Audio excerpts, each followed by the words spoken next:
Aga pa nga niyan mga mare, gising na nga si Papa. Marami na nga siya nagagawang trabaho mga mare bago sumikat yung araw. Buti na lang mga mare, maaga din ako nagising, nakatulong din ako kay Papa. At uwian nga, gising na nga sila Mama at Papa para magluto nga ng ulam na ititinda nila. Yan kasi yung hanap buhay nila dito mga mare at munting sari-saring store. At bilibin ako dito kay Papa mga mare, kahit disabled na yung isang paa niya ay sobrang sipag pa rin niya magtrabaho. Papa kasi mga mare hindi siya mahilig mag-utos. Kaya nung makita ko siya mga mare ay kusa na lang ako. Ganyan talaga si Papa, walang pinagbago. Huy, isa lang siya nag-uutos mga mare, pero pag alam niyang kahayapan niya, ginagawa talaga niya. Disabled na kasi yung isang paa ni Papa mga mare, kaya hindi na siya pwede sa mga mabibigat. Kaya ako na lang yung naghatak nito mga mare papunta dito kasi sobrang bigat din naman mga sako, SBF kasi itong mga sako na to mga mare. Dito namin ipunas to mga mare kasi sobrang init dito mamaya. Sana ay tuloy-tuloy na nga itong init mga mare. Sana hindi muna uulan para naman matuyo itong kahoy nila. Ito kasi yung gagamitin nilang panggatong para sa paninda nilang ulam. Kaya nga mga mare, lalo ako nagsisikap kapag nakikita ko nga sila mama para naman soon ay makatulong ako sa kanila kahit konti man lang. Huy, baka naman pala rin ako dito sa social media. Baka lang, huy. Wala namang mawawala kung itatry natin mga mare. Lalo ako na-inspire mga mare gumawa ng mga video kapag naiisip ko yung pamilya ko. Sila naman yung dahilan kaya ako to ginagawa. Kahit nakakahiya minsan mga mare, kahit 100 views lang tayo ay okay na yun sa akin. Ang importante may nanonood. Huy! Kaya sobrang thankful ako sa mga taong sumusuporta sa akin kahit hindi ko sila kakilala. Alam ko naman sa sarili ko na hindi ako magaling mag voice over pero I tried my best po para po sa pamilya ko. Ginagawa ko to.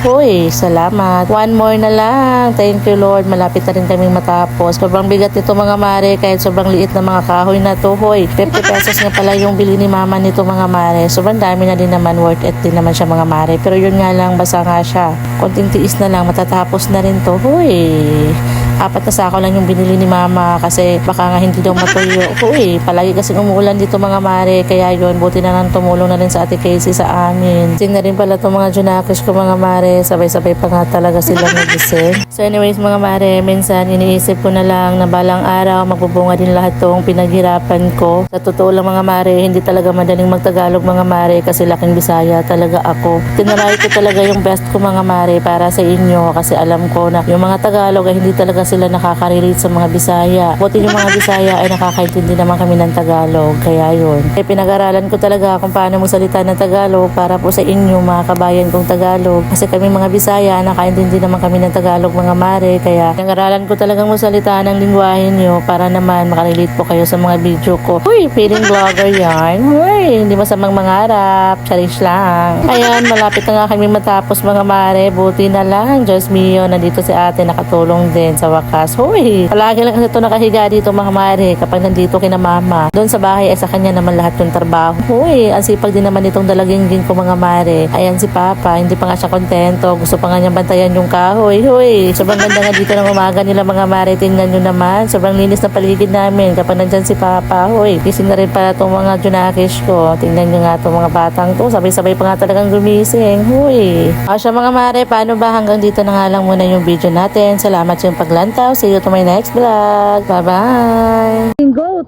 Ikaw be goat.